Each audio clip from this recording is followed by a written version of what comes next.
Merci beaucoup d'être venu en si grand nombre à cette séance de Santoine Lillois, l'un des films les plus importants d'Agnès Varda. C'est aussi son plus grand succès public. Il fait plus d'1 million de spectateurs à sa sortie en salle en 1985. Alors vous allez voir, c'est un film qui est une sorte de portrait énigmatique d'une vagabonde en colère par ceux qui l'ont rencontrée sur son chemin. Ce personnage est interprété par Sandrine Bonner, qui est au tout début de sa carrière. Elle vient d'être découverte par Maurice Pialat dans À nos amours, quelque temps auparavant. Vous allez aussi apercevoir une toute jeune Yolande Moreau, et que Agnès Varda a fait tourner juste avant, pour la première fois dans un court-métrage, juste avant Santoine Lillois, et puis également Macha Merrill. Alors, avec ce film, Agnès Varda fait un portrait de femme inédit, tel qu'on n'en avait jamais vu comme ça au cinéma, mais surtout, elle renouvelle une fois de plus la manière de raconter une histoire en cinéma. Donc, c'est un film très fort, très puissant, sans concession, on peut dire. Et on prolongera cette séance avec une discussion, donc dans la foulée, dans cette même salle, avec 4 invités, donc Rosalie Varda, la fille d'Agnès Varda, costumière et productrice, la cinéaste Alice Diop, l'universitaire Brigitte Rollet, et puis Fanny de Casimaker, qui est la déléguée générale du collectif 50-50. Donc restez si le cœur vous en dit pour cette discussion.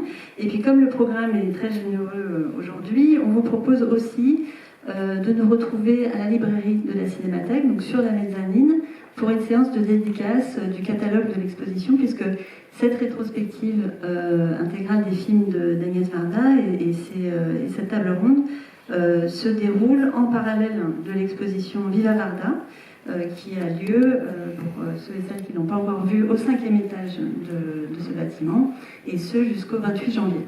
Voilà, donc bonne projection et à tout à l'heure.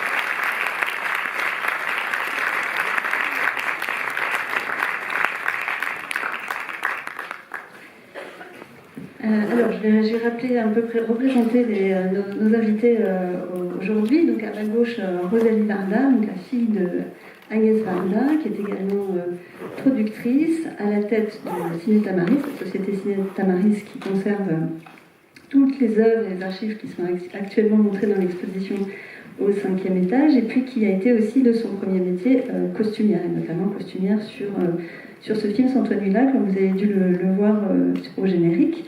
À ma droite, donc Alice Diop, merci d'être venue, donc cinéaste depuis une vingtaine d'années. Vous avez réalisé de nombreux films, dont La Permanence, Vers la tendresse, Nous, et le très remarqué la fiction Saint-Omer, sortie en 2022.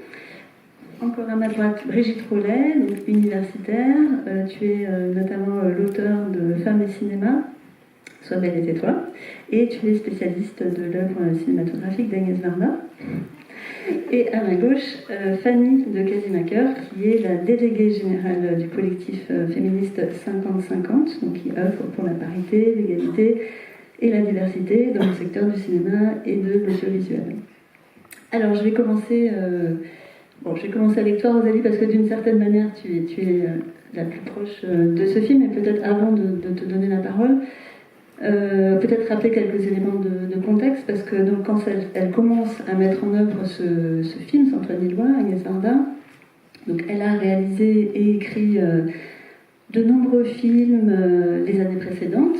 Elle a même fait une série télévisée, elle a été très active, mais ça fait assez longtemps qu'elle n'a pas mis en scène un long métrage de fiction. Ça fait quasiment 10 ans, on peut dire, hein, le dernier, c'est L'une chante, l'autre pas, qui sort en salle en 1977. Et donc au milieu des années 80, elle reçoit, je crois, une subvention du ministère de la Culture qui lui permet de démarrer un projet, de mettre en route ce film avec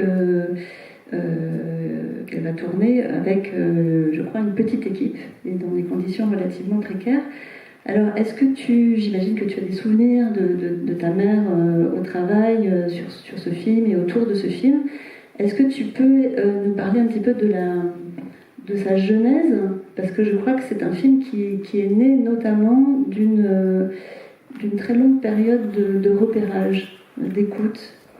Alors d'abord, je voulais saluer Uri Milstein qui est là, qui est dans la salle et qui a fait ce tournage avec Agnès. Donc il aura d'une certaine manière plus de souvenirs que moi du tournage, ça c'est sûr. Mais je me rappelle très bien dans tous les cas qu'Agnès est partie faire de longs repérages. Et d'abord seule, et puis ensuite avec son équipe. Il y avait Patricia, Mazui, Uri aussi sur les repérages. Uri, il y avait une petite équipe. Je crois qu'elle s'est beaucoup inspirée. Au départ, ma mère a toujours découpé énormément d'articles dans la presse. Et elle avait des dossiers à la maison qui étaient toujours des dossiers par thématique. C'était souvent des faits divers, ou c'était souvent des articles, plutôt des articles de société. D'ailleurs, on a gardé tous ces dossiers parce que je pense que ça sera intéressant un jour pour des chercheurs d'aller fouiller dans ce qu'elle découpait. Et elle s'est beaucoup intéressée effectivement aux gens qui étaient sur le bord de la route. Et elle avait déjà, d'après ce qu'elle m'a raconté, mais elle avait déjà l'idée que ça soit une jeune femme qui soit seule sur les routes. Mais elle n'avait pas rencontré la fameuse Cétina qui après, elle a rencontré plus tard et qu'on voit dans le film, dans les séquences de la gare.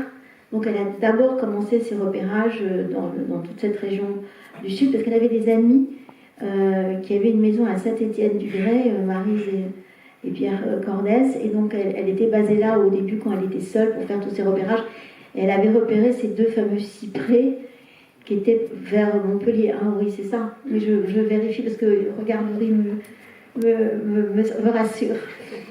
Et donc elle avait repéré ces deux cyprès qu'elle avait trouvés très très beaux et que d'un seul coup, elle racontait comme ça quand elle revenait de la guerre, que ça l'inspirait énormément, ces champs de vignes, cette dureté, ce Mistral.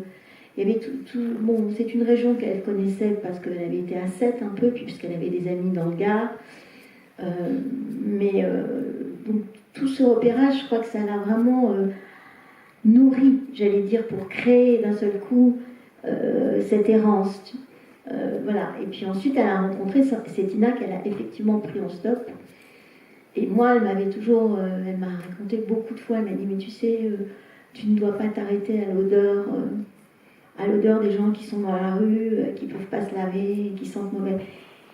Et je reconnais que ça m'a beaucoup aidée dans ma propre vie, parce que ça m'est arrivé, par exemple, même dans le bus, j'ai une anecdote idiote, mais quelqu'un rentre dans le bus, un homme qui est dans la rue, quoi, en fait, qui est sale, qui pue, et tout le monde sort du bus, et il s'est assis en face de moi, et je suis restée seule dans le bus avec lui. Et il m'a souri, et moi je lui ai souri. Et je me suis dit, je pense à ma mère. C'est-à-dire que je pense aussi cette idée que la barrière n'est pas que, j'allais dire, la barrière culturelle, etc. Mais il y a aussi une barrière physique d'être dans la rue. Donc, beaucoup de souvenirs. Et puis, d'avoir travaillé avec elle, évidemment, puisque elle m'a demandé de créer le costume de Mona. Et ça, on y reviendra peut-être un petit peu après. Mais ce que je voulais vous dire, c'est que j'étais très émue de revoir le film sur grand écran, il a été restauré, etc. Et que chaque fois que je revois le film, je me dis que, en fait, ce film, elle a mis beaucoup de choses d'elle dedans. La vieille dame qui est ma grand-mère, elle qui s'est électrocutée quand j'étais petite fille. Énormément d'éléments qu'elle a mis de sa propre vie. Et toujours cette voix, son commentaire, qui nous amène toujours cette proximité. C'est ça que je veux dire. Alors après, vous allez en parler mieux que moi, mais cette proximité avec sa voix toujours est comme quelque chose qui nous tend la main, qui nous prend la main. Et ça, je pense que c'est une caractéristique des films d'Agnès. Ils ont une espèce de proximité avec tout le monde. Et là, j'ai senti une salle très émue, en même temps qui riait, qui souriait. C'est-à-dire et puis il y a ce petit peu calembour toujours quand même, hein, cette fantaisie au milieu d'un drame absolu de cette femme qui meurt de solitude, de colère. Sa colère est tellement forte contre la société qu'elle se retourne contre elle-même, cette colère. Donc ça m'a fait beaucoup de bien de revoir ce film avec un public et sur grand écran. Alors Alice Diop, il y a maintenant presque un an, vous aviez fait le plaisir d'écrire un très beau texte dans le catalogue de l'exposition, merci encore.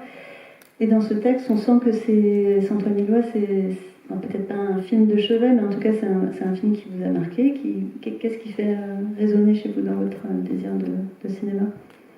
Déjà dire que c'est très intimidant de parler d'Agnès et de ce film, en particulier à côté de toi, Rosalie.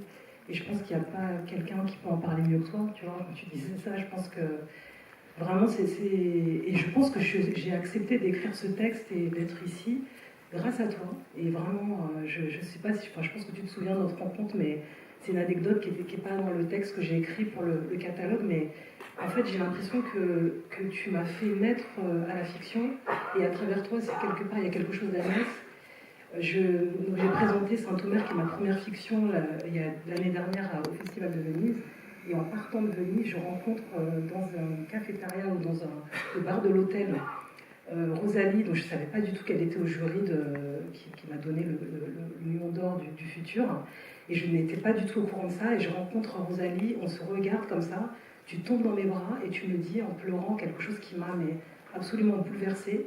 Tu me dis, en fait, quand j'ai vu ton film, ça m'a fait penser à Agnès. Et là, je me suis dit que c'est dans ces moments-là où elle me manque.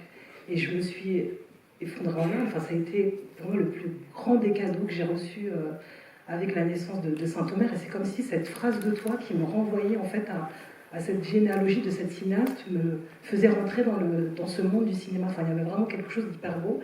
Donc j'étais complètement bouleversée. J'étais avec Kaiji Kagame, l'actrice de Saint-Omer et de Lucélagie. Je leur ai dit, on est rentrés à Paris toutes les deux et on pleurait de cette anecdote-là, de ta rencontre avec toi. J'arrive chez moi dans mon bureau et là j'ouvre la porte et en fait j'ai une bibliothèque où je mets des DVD, tous mes DVD, etc. Et comme c'est une bibliothèque qui est faite avec des briques, j'ouvre la porte, il y a un coup de vent, il y a un DVD qui tombe et ce DVD c'est Saint-Ouen-Millois. C'était quelque chose de complètement dingue. Je t'avais pas dit que tu avais gagné, non? Tu m'avais pas dit que j'avais gagné. Et le lendemain, effectivement, je suis revenue et je pense que je t'ai raconté cette anecdote. Donc voilà, merci pour ça, parce que effectivement, quand je suis rentrée dans le cinéma, je suis rentrée dans le cinéma par le documentaire, et en fait, j'ai fait un master 2 à Évry, qui était un master de réalisation documentaire. Donc, je suis pas du tout rentrée au cinéma par la voie classique des études comme la FEMIS, mais vraiment par la sociologie et par le cinéma documentaire qui s'inventait à ce moment-là dans une transmission en fait académique. C'était une des premières formations qui formait en fait spécifiquement des réalisateurs de documentaires.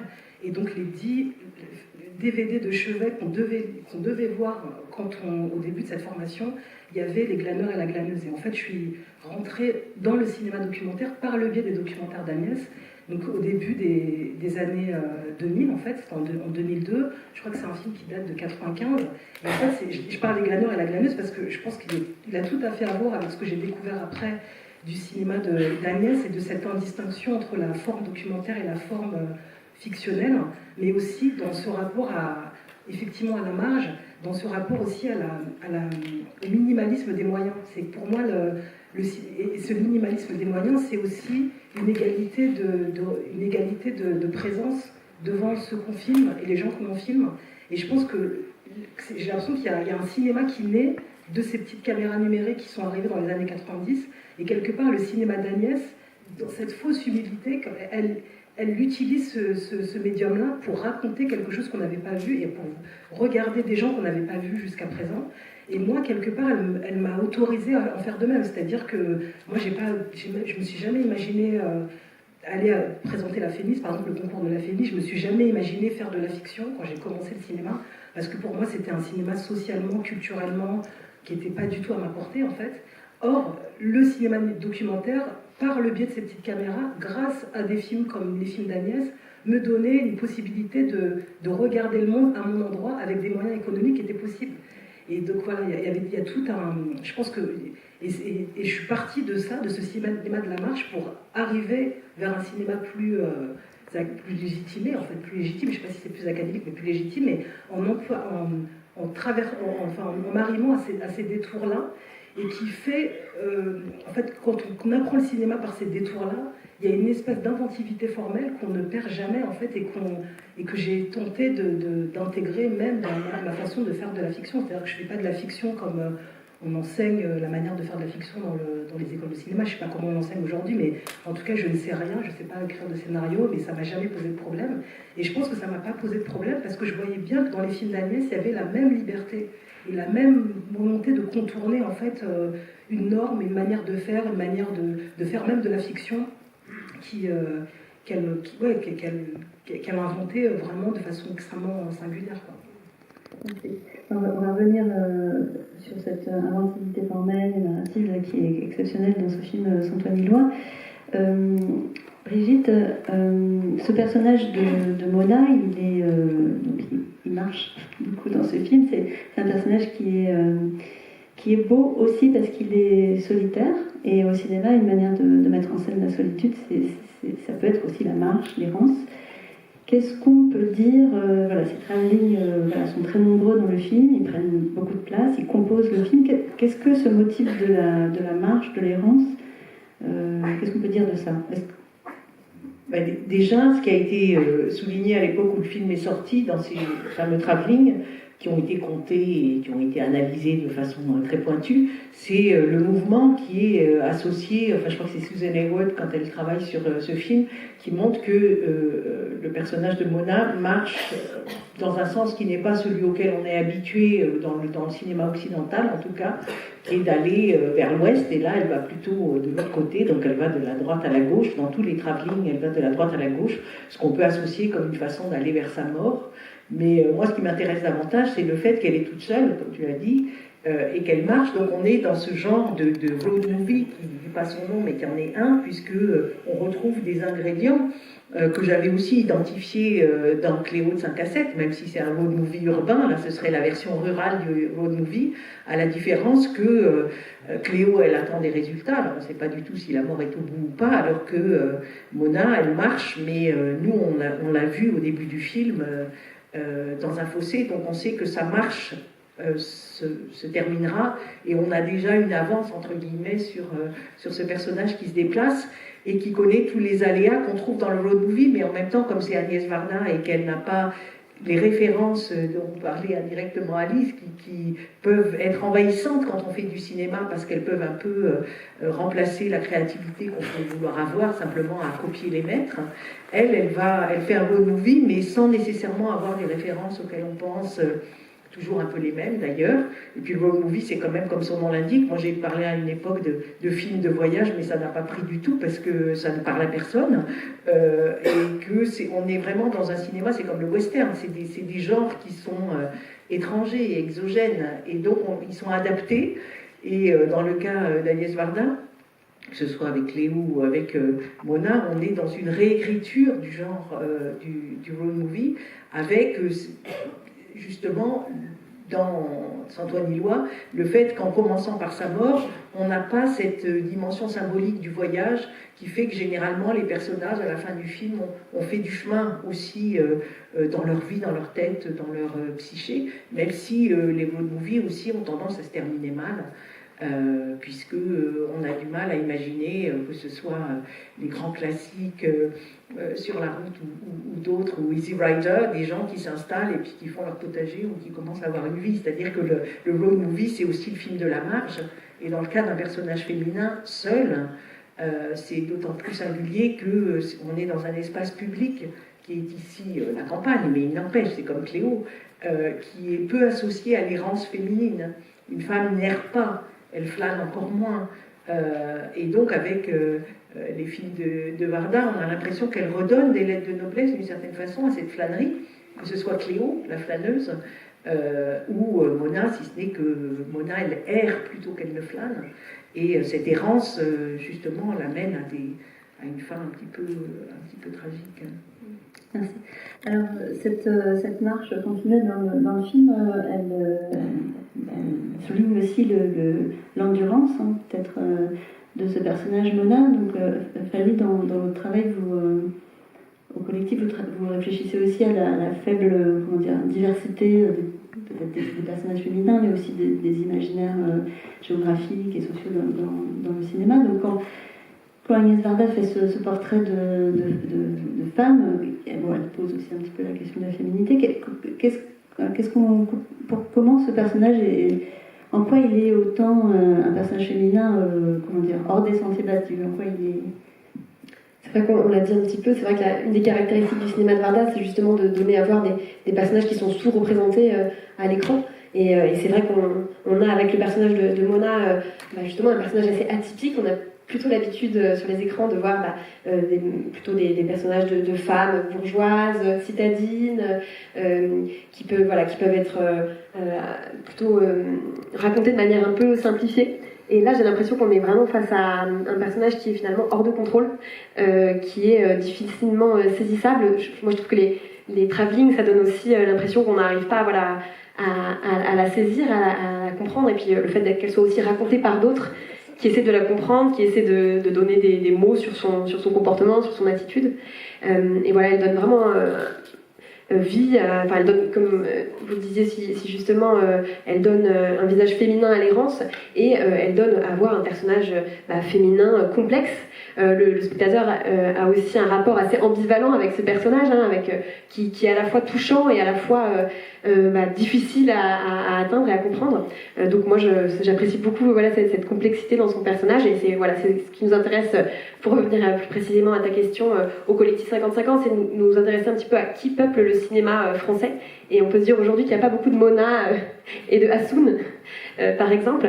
Et donc on a notamment fait des études pour objectiver un petit peu qui peuple justement ce cinéma. Et on se rend compte notamment qu'à l'écran en 2019, pour donner un exemple, 50% des personnages principaux sont de catégorie socio-professionnelle supérieure, alors qu'ils représentent plutôt 20% dans la société française.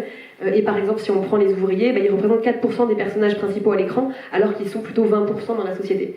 Et donc, moi, ce qui m'intéresse beaucoup avec le cinéma de Varda et ce film-là, c'est justement qu'elle donne... elle valorise en fait ces profils sous-représentés dans le cinéma et l'audiovisuel, et elle le fait avec d'une manière très, très brillante. Et voilà ce que je voulais dire. C'est un personnage féminin qui dit non, qui est en colère, qui ne sourit pas, qui dit merde, qui pue, en effet, comme on l'a dit. Rosalie, pour dessiner un personnage pareil, dessiner un personnage au cinéma, que ce soit une femme ou un homme d'ailleurs, ça passe aussi par le costume. Donc, comment tu as approché avec Agnès ce travail? C'est intéressant parce que justement, moi j'ai fait des études de dessin, de haute couture et j'ai toujours aimé modéliser les petites filles avec des papiers crotons. Je faisais des robes de princesse. J'ai été élevée sur des tournages de films. Jacques Demy m'a fait faire un costume de Souillon et un costume de princesse pour Podane, pour que je puisse avoir les deux costumes à la maison. Donc bon, j'ai un peu baigné quand même dans le chiffon, dans les rues qu'on peut penser extrêmement coquettes et qui m'a quand même déguisée toute mon enfance sur mesure. J'étais habillée sur mesure, avec beaucoup de tissus ethniques, de tissus folkloriques.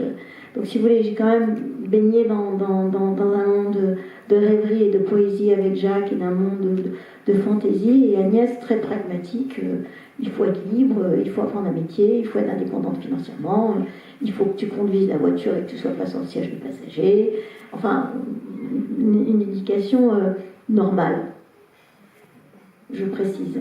Je n'ai pas envie de dire autre chose que normal. Et puis finalement, je voulais être espionne. Je dis ça en rigolant, mais je voulais être espionne. J'ai appris l'anglais, le russe et le chinois. Je me suis dit super, je vais être espionne. Jacques m'avait emmené voir tous les films américains. Donc évidemment, mais comme j'avais peur des araignées, ça s'est très vite arrêté. Et donc, je me suis plutôt orientée vers des études de couture et j'ai commencé un peu dans le métier via la haute couture où j'ai travaillé un petit peu, et très vite j'ai compris que c'était pas du tout ça que je voulais faire et que je voulais faire des costumes. Donc j'ai commencé par travailler avec Jacques Demy sur un téléfilm qui s'appelle La naissance du jour, qui est une adaptation d'une nouvelle de Colette, magnifique, un film très peu connu, et c'est un film qui est vraiment, alors pour le coup, Agnès a fait Jaco de Nantes et Jacques a fait La naissance du jour, c'est Colette, c'est un film sur Colette. Oui, et c'est un très très beau, c'est une nouvelle. Bon, j'ai commencé comme ça, Puis Jacques a dit, tu te débrouilles très bien. Donc j'ai commencé à travailler. Et j'ai tout de suite travaillé sur des longs métrages. Et quand Agnès a préparé Antoine Iloire, elle m'a dit, écoute, il faudrait que tu fasses le costume de Mona. Et là, j'ai vraiment fait un travail avec Agnès, mais j'ai bien réfléchi. Mona, elle avait mon âge, quoi. Donc, c'est quoi un costume qui doit pas être un costume, quoi. C'est ce qu'il y a de plus difficile à faire. Faire des robes du soir, faire des smokings, faire des robes de cocktail, haut la main, c'est facile. Mais faire un costume qui doit en même temps évoluer, qui doit être réel, qu'on doit oublier, je me suis dit, bon, au fond, il faut le travailler comme une matière vivante. Donc on fait 2 exemplaires de pantalons, parce que Aurélie, qui sait que le tournage, on ne tourne pas dans le même ordre forcément, donc des fois on tourne une scène où elle est plus sale, moins sale. Et c'est vrai que c'est moi qui avais eu l'idée de proposer à Agnès, de lui dire, j'aimerais beaucoup qu'elle ait des bottes, qu'elle ait un zip derrière, et au fur et à mesure de son errance, le zip se casse, et en fait, sa démarche change. Je trouve que les chaussures au cinéma, la démarche pour les personnages, c'est quelque chose de très important, parce que ça ancre le personnage dans le sol. Et suivant comment on marche, le son, la gesture bouge. Et donc cette idée que j'avais proposée d'avoir des bottes avec le zip qui de plus en plus descend, et le zip se casse, et d'un seul coup sa botte devient lourde, et sa marche devient encore plus lourde, je me suis dit que ça allait peut-être aider à Sandrine dans ce personnage qui va vers la mort. Hein, donc, bon, elle c'est inconsciemment qu'elle va vers la mort, je pense, ce personnage. Donc, pour l'anecdote, tout est fait, hein, tout est faux. C'est-à-dire son t-shirt où j'ai collé des impulsions avec un stop derrière. Le stop, c'est le stop de la société, c'est le stop contre tout. La patiner le blouson que j'avais acheté au plus, un peu trop grand, mais pas trop grand. Les superpositions, le jean qui peut être un jean de garçon, un jean de fille, une couleur neutre. Il y a cette idée du costume qui doit amener de la vérité et qui doit être oublié. C'est-à-dire qu'on ne doit pas se dire que les bottes ont été faites sur mesure chez Capobianco et du Faubourg Saint-Honoré. Ça n'a pas d'importance à la fin. Donc, moi j'ai toujours pensé que le costume était intéressant s'il disparaissait devant le personnage. Hein. Bon. Et puis Agnès, évidemment, et Sandrine a été magnifique. Je pense que ça a été un tournage difficile pour elle, notamment la scène où elle meurt. Agnès m'a raconté qu'elle l'avait tournée 2 fois, hein, Aurélie.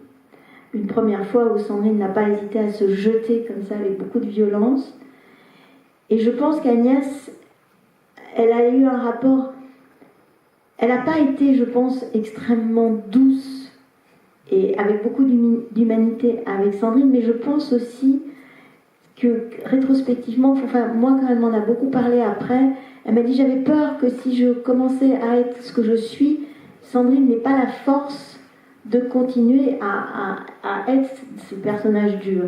Donc je pense que pour Sandrine ça a été un tournage difficile.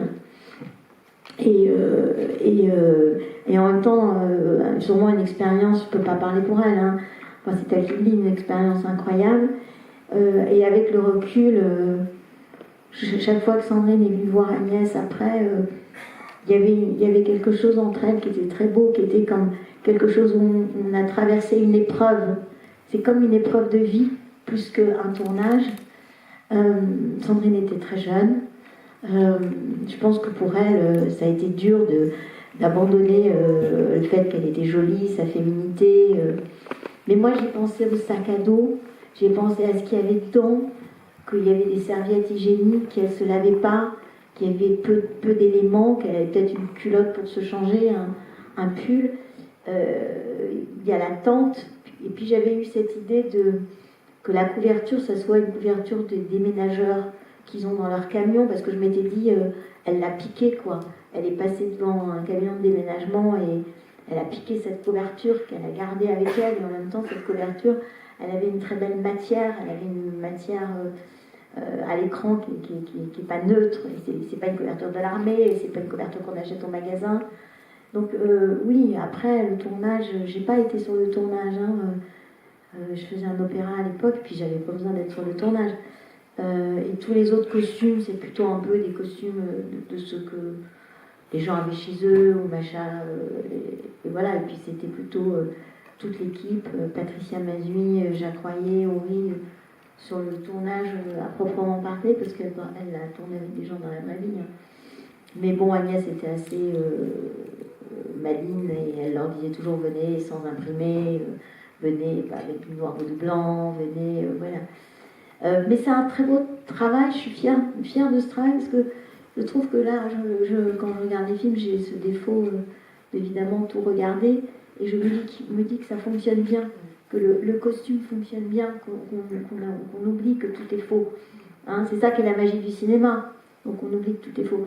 Moi, ce que je voulais dire simplement, parce que je disais à Sarah Elise tout à l'heure, c'est que, en fait, je trouve qu'en revoyant les films d'Agnès avec le recul, et peut-être parce qu'aujourd'hui, plus de personnes étudient son cinéma que de son vivant, je trouve d'abord qu'il y a une modernité dans son cinéma qui est incroyable, et surtout, il y a une idée comme ça de créer une comédie humaine différente, peut-être différente d'un homme. Jacques Demy disait que lui voulait faire plein de films avec plein de personnages qui se croisent et qui se retrouvent ou qui ne se retrouvent pas. Et finalement, Agnès, elle n'a pas eu ce désir-là, je ne crois pas, enfin je ne sais pas, mais elle n'en a jamais parlé, mais finalement, je trouve qu'elle laisse une œuvre qui est comme une sorte de puzzle qui se répond de ses premiers courts-métrages, de son premier film à la pointe courte, où déjà on voit son intérêt pour les anonymes, pour les vrais gens, tous ces pêcheurs, toutes ces familles. L'Opéra Mouffe, où elle aborde et elle filme des laissés-pour-compte, des clochards, des gens qui sont dans la rue. Toute son œuvre, en fait, est une sorte de puzzle de plein d'éléments, de personnages, de fiction, de non-fiction, pour, à la fin, quand même, nous raconter une histoire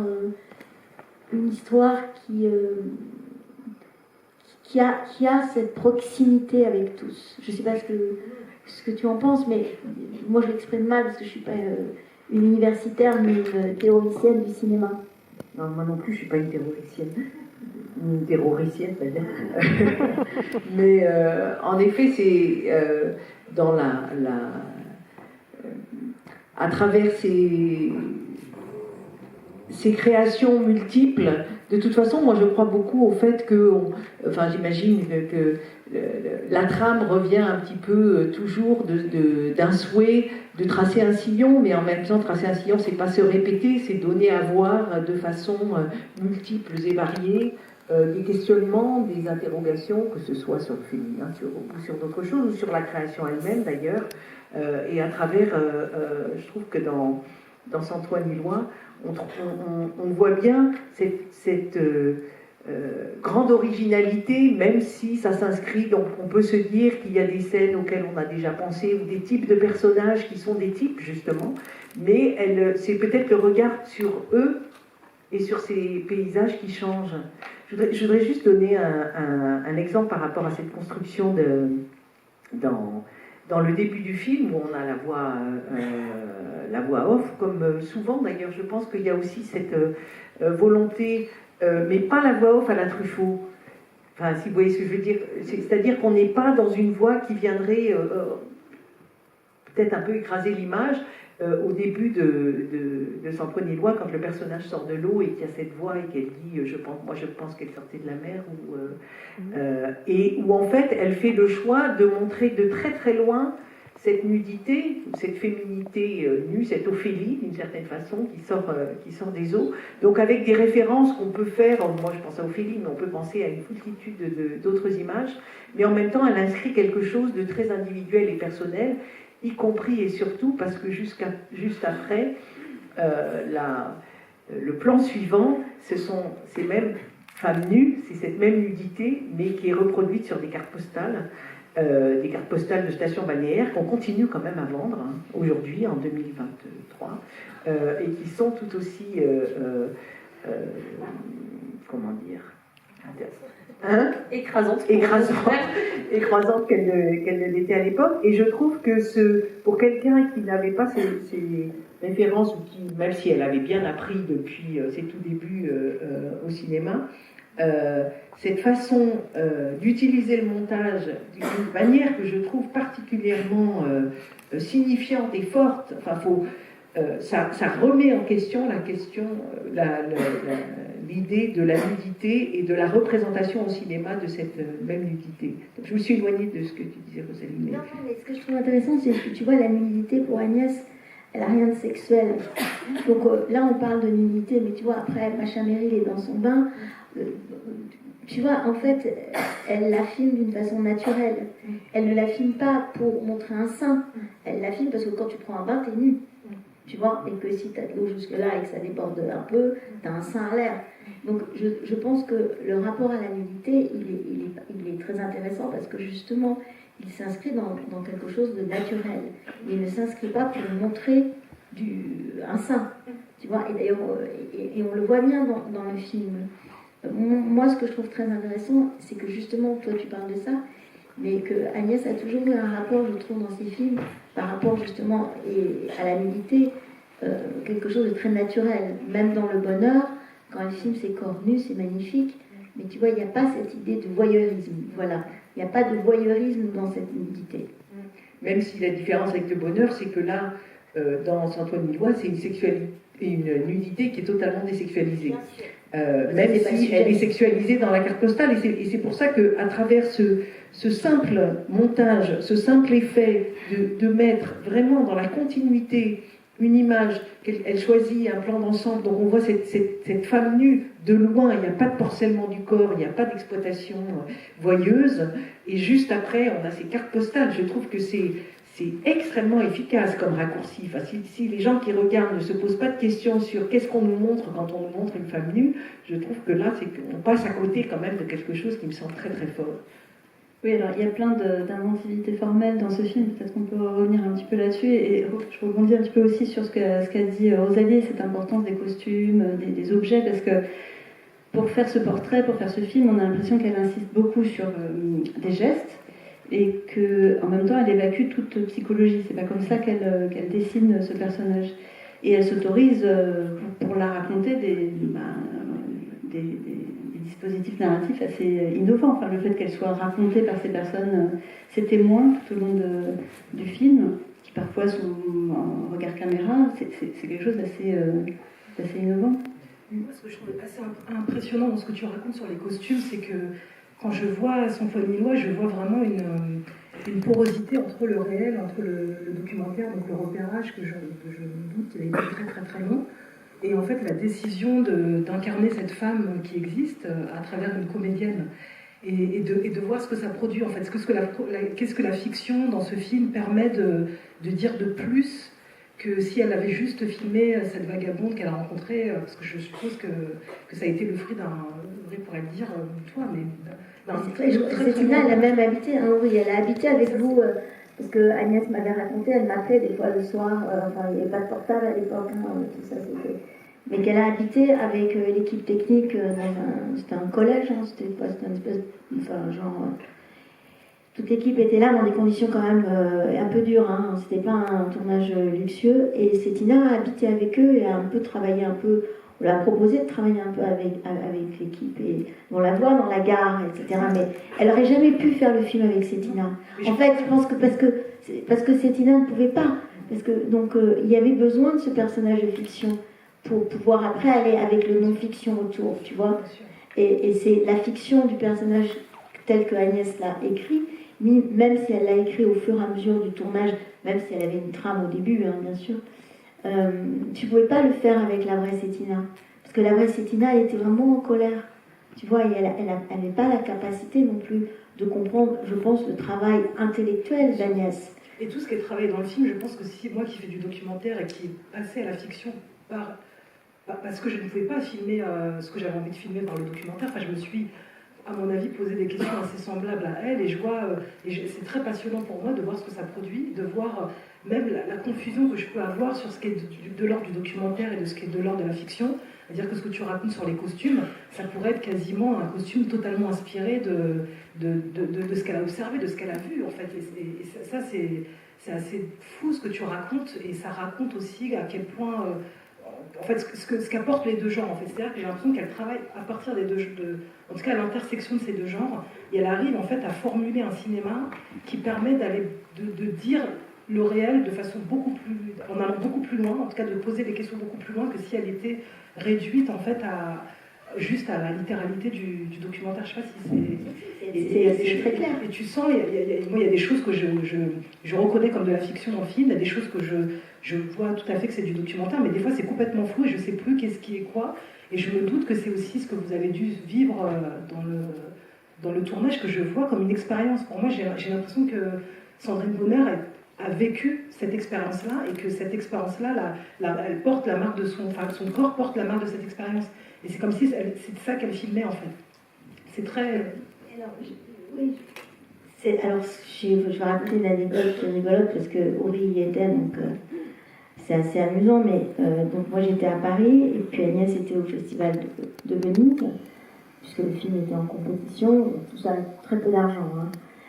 C'est ensuite MK2 qui a distribué le film en France et c'est le seul succès populaire d'Agnès puisque le film a fait 1 million d'entrées en 85, ce qui paraît dingue sur un sujet si difficile. Et ça a été son seul succès quand même. Donc ça c'est quand même pour l'anecdote. Mais en fait, donc Agnès était partie à Venise présenter son film. Et vous savez, dans les festivals, on a toujours 3 nuits payées par le festival. Et puis ensuite, elle est restée à Venise et elle n'avait pas beaucoup d'argent. Donc elle était chez des amis à Venise, etc. Puis moi, je suis à Paris et le téléphone sonne chez moi et allô, en italien, bon, je ne comprends pas l'italien. Bref, on parle anglais et on dit, ben voilà, votre mère a gagné le Lion d'Or, mais on ne sait pas où elle est. Bon, bah oui, en fait, on ne la trouve pas. Bah oui, parce qu'à l'époque, il y avait des téléx, il y avait du fax. Hein, elle était partie ni avec son téléx qu'elle n'avait pas, ni avec son fax sous l'aura. Donc, écoutez, on vous a pris un billet d'avion parce que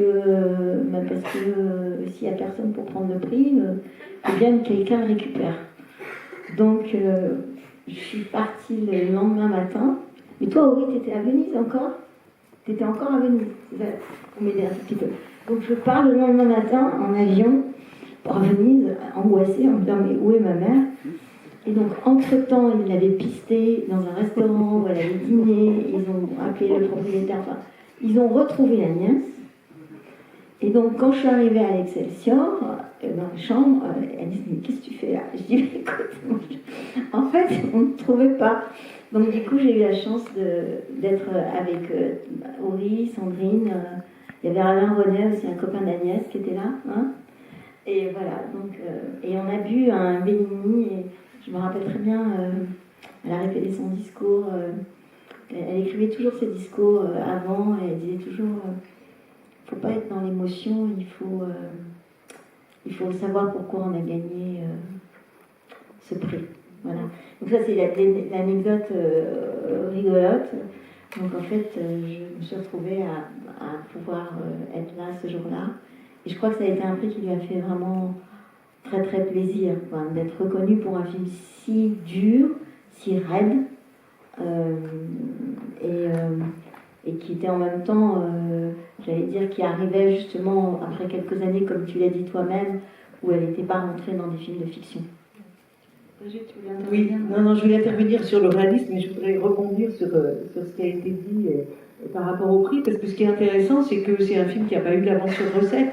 Donc, tu parles des difficultés financières. On voit que c'est vraiment quelqu'un, on lit parfois par rapport à son cinéma le côté marabout bout de ficelle. Enfin, moi, je vois surtout le côté bout de ficelle, c'est-à-dire un film qui est fait avec très très peu de moyens, que ce soit le tournage ou le fait d'aller, enfin, je me doute qu'elle n'était pas au camping de Venise, mais je veux dire, sans doute, cette dimension économique jouait beaucoup. Et avoir un prix, enfin, l'une des prophètes en son pays, mais c'est quelqu'un qui en fait a eu peu de prix finalement. Il y a eu le prix pour le bonheur, mais sinon sur sa longévité artistique, la reconnaissance est très tardive. Et on sent que c'est quelqu'un qui a sans doute souffert. Mais c'est magnifique d'arriver à un succès public, à un succès critique, à une reconnaissance internationale, quand même, Venise, avec un film comme ça qui n'est pas un film facile, qui est un film qui déroute. C'est un film qui secoue un petit peu les représentations, que ce soit du féminin, en particulier du féminin. Même si, par rapport à ce qui était dit sur Sandrine Bonner tout à l'heure, je pense que d'avoir commencé sa carrière avec Piala, je pense qu'elle devait être habituée quand même au tournage un petit peu rough, hein, un petit peu dur. Donc, même si clairement on n'était pas tout à fait dans le même registre. Mais ça me permet de faire ma liaison avec le 2, c'est ce pourquoi je voulais intervenir sur le réalisme. On a dit tout à l'heure que la distinction fiction-documentaire, elle n'est pas opérante dans son cinéma. Je trouve qu'il n'y a pas... et en même temps, dans Antoine Hillois, il y a, je ne sais pas si ça correspond à une volonté ou c'est justement cette difficulté de distinguer l'un et l'autre, un réalisme qui passe par le costume. Moi, ce qui me frappe beaucoup dans le costume, c'est cette déchéance progressive qu'il exprime de façon extrêmement forte. C'est-à-dire qu'il y a ça, il y a ses cheveux, il y a son visage qui est de plus en plus sale. Il y a toute une symbolique comme ça. Une chose est de ne pas se laver, mais une chose est d'arriver à porter sur soi des espèces de souillures qui annoncent un peu la fin. Et elle a même plus de sac, elle a un sac plastique. Donc on est dans presque un déchet qui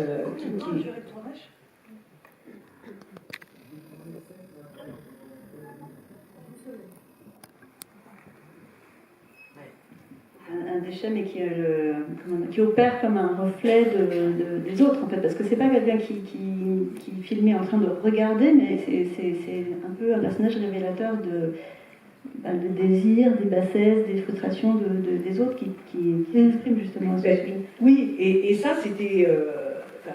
on a évoqué, tu en parlais toi-même, sur ce choix de raconter une histoire par la voix de personnes qui ont pu le rencontrer, qui savent ou ne savent pas qu'elle est morte, et qui vont chacun porter leur pièce du puzzle qu'est Mona, c'est-à-dire qu'on peut imaginer, il y a le vêtement qui traduit ou trahit le passage du temps, mais on pourrait imaginer que certaines scènes, sinon, auraient pu se passer à d'autres moments, sauf la fin, bien évidemment.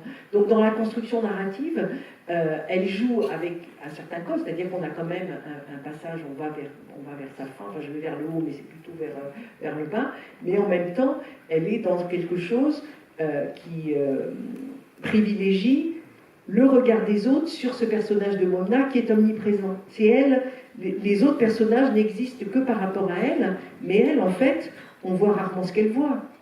On la voit, mais on n'a pas accès à sa subjectivité et on a accès à ses paroles, mais tel souvent qu'elles ont été rapportées par un témoin ou une femme témoin. Oui, mais peu de paroles. Alors, on va peut-être peu de paroles. Mais on va peut-être laisser la parole justement à la salle. Il reste un tout petit peu de temps, pas beaucoup, pour quelques questions, si des personnes veulent prendre la parole. Ah oui, tout en haut.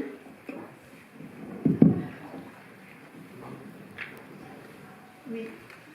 Je trouve très dommage que vous n'ayez pas invité Sandrine Bonner. Peut-être qu'elle ne voulait pas, qu'elle n'aurait pas voulu. Mais ce film, quand même, est une extraordinaire... Enfin, très bien de parler de costume, enfin, ça repose sur une énorme comédienne. C'est certainement moi, je pense que c'est un des plus grands rôles de Sandrine Bonner. Que ça se soit mal passé entre elle et Agnès Varda. Je me souviens qu'il y a eu des articles du Cahier du cinéma à l'époque qui étaient un peu durs par rapport à Agnès, mais quand même, cette rencontre est tout à fait magique, parce qu'on a là, je trouve qu'après Piala, on a la révélation d'une jeune femme qui va pouvoir tout jouer ensuite, mais chacun des plans est absolument extraordinaire. Et je pense qu'évidemment, c'est dû beaucoup à la réalisatrice. Agnès est une grande réalisatrice. Enfin, n'oublions pas quand même que le cinéma, ça repose sur l'incarnation d'un personnage. Et je trouve très dommage que vous occupiez un petit peu, comme Sandrine Bonner, d'une pichenette. Je suis même étonnée qu'elle ne soit pas là. Oh. Merci pour votre contribution. Vous êtes quand même un peu injuste parce que Sandrine est une comédienne extraordinaire. Elle a d'ailleurs dit que grâce à Piala et ensuite Varda, elle est devenue une comédienne. Elle l'a fait découverte et Varda l'a fait perdurer. Ouais. Donc jamais on met en doute une seule fraction de seconde que Sandrine, le film tient sur Sandrine et sur sa personnalité et son talent.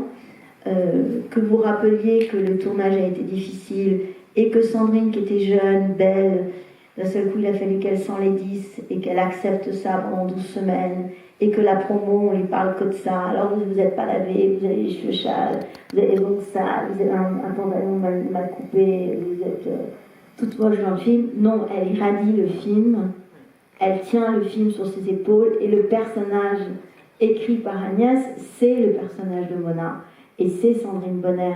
Ensuite, tout le puzzle se met en place pour raconter l'histoire de cette jeune femme qui est seule, qui est en colère, qui est en révolte, et qui... On ne sait rien d'elle finalement. On sait qu'elle s'appelle Simone Bergeron, qu'elle a fait un peu d'anglais, mais finalement on ne sait rien de ce personnage. Et c'est peut-être ça aussi l'écriture d'Agnès, c'est de garder du mystère dans ce personnage. Peut-être une petite dernière question, s'il y en a une dans la salle.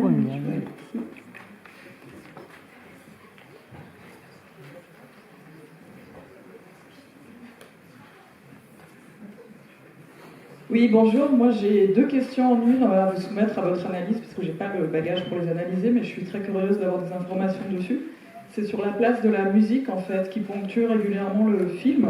Et on a l'impression qu'on n'accède pas à la subjectivité du personnage totalement, mais il y a quand même un peu un accès à une subjectivité sensible par le biais de la musique et le fait qu'elle recherche la musique. Il y a particulièrement le morceau de Valérie Lagrange, à contre-courant, je ne serai jamais d'accord, qui est quand même un peu devenu un morceau de référence dans l'histoire du mouvement de libération des femmes et le mouvement féministe et des mouvements lesbiens francophones. Il y a d'autres chansons aussi qui marquent une époque et on a l'impression qu'il se passe quelque chose avec la musique, donc je voulais savoir ce que vous en pensiez. Et puis la deuxième chose, c'est que vous mentionniez le fait que la nudité était filmée d'une façon qui n'était pas sexualisée. Par contre, il y a beaucoup de violences sexuelles et de chantage sexuel qui sont filmés, et sans commentaire, à part à un moment confronté un peu l'hypocrisie d'un personnage qui impose un chantage sexuel au personnage de Sandrine Bonner, et qui, du coup, est mis un peu en défaut sur la façon dont il se justifie après. Mais voilà, c'était 2 questions que je voulais soumettre à votre analyse. Peut-être pour démarrer sur la deuxième, du coup, et je laisserai mes camarades répondre sur la première. C'est vrai que je trouve qu'il y a une grande, dans son rapport fiction, documentaire, et dans le fait de faire des films avec et pas sur la notion notamment des violences sexistes et sexuelles. Je trouve qu'il y a une grande lucidité dans le traitement de Varda, justement, sur le fait qu'un personnage de femme seule, que ce soit dans les années 80 ou aujourd'hui, va rencontrer des personnes qui vont chercher à l'agresser, à la violer. Et je trouve qu'il y a une grande lucidité dans ce traitement-là, et qu'en même temps, comme dans tout ce qui est montré de Mona, il n'y a jamais la volonté de la montrer en victime. Il n'y a jamais la volonté du coup, de s'arrêter à un traitement figé.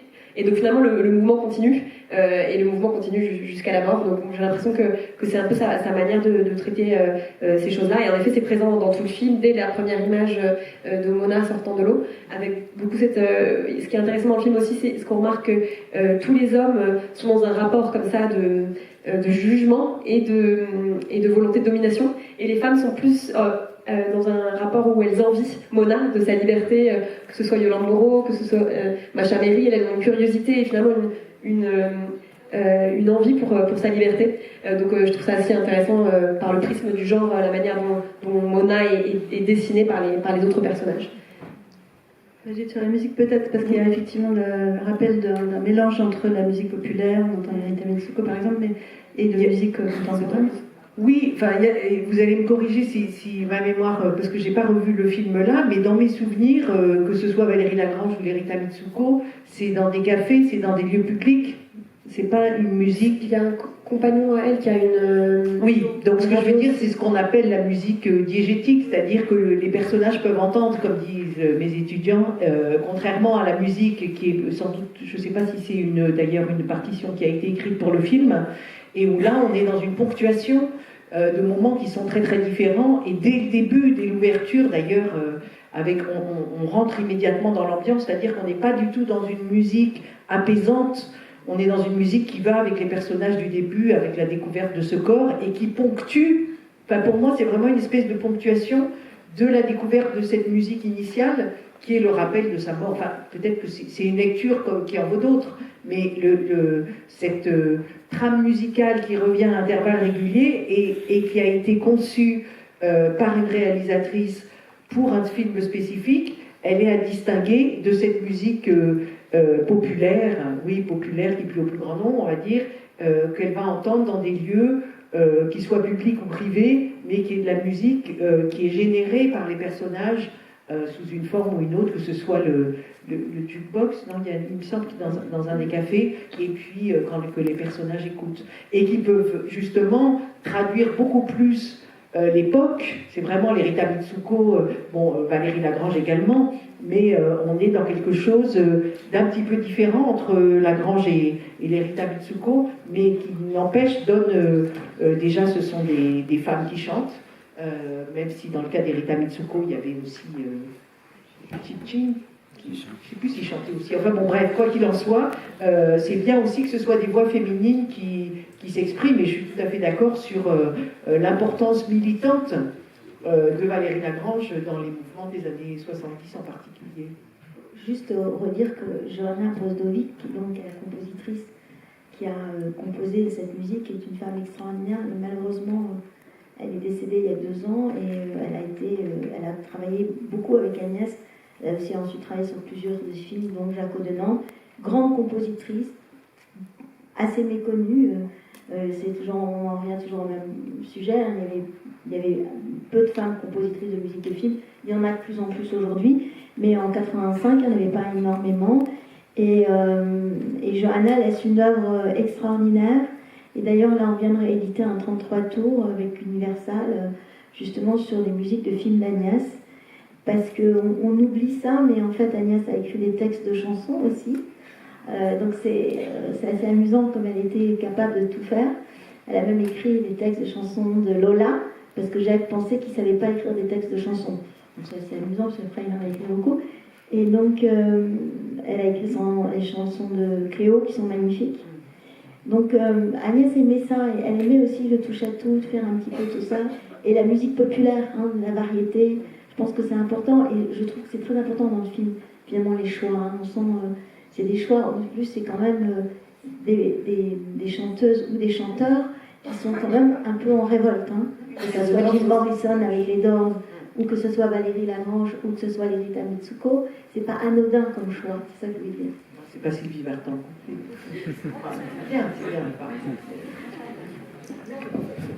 Ce que tu dis, moi j'ai vu ce matin, j'ai pas revu Antoine Ilois là aujourd'hui, mais j'ai revu Les glaneurs et la glaneuse, qui pour moi fonctionne presque comme un diptyque. En fait, c'est quasiment le repérage d'un film qu'elle a tourné 10 ans avant, et avec la même inventivité formelle, sa même présence, sa voix, effectivement, comme vous dites, qui n'est pas complètement surplombante, mais qui est vraiment adressée à l'intérieur. Enfin, il y a quelque chose d'une grande générosité dans ce film sur ces gens qui se baissent pour ramasser. En fait, il y a vraiment... Et elle utilise beaucoup de rap, ça m'a vachement étonnée en 90, comme ça. Donc elle est toujours aussi dans une forme d'ouverture au monde contemporain. En fait, elle n'a jamais cessé d'être toujours présente au monde, mais dans un endroit d'une grande modernité, d'une curiosité qui n'a jamais été assouvie, quoi. C'est assez rigolo de voir ça. D'écouter ça, j'avais pas mesuré ça à l'époque. Merci beaucoup, on va s'arrêter sur ces mots. Merci à tous pour avoir participé à l'académie. On va tout de suite se diriger sur la médiane. Donc elle est sortie en haut pour celles et ceux qui veulent nous rejoindre pour la signature du catalogue. Donc on se retrouve tout de suite à la librairie. Merci encore.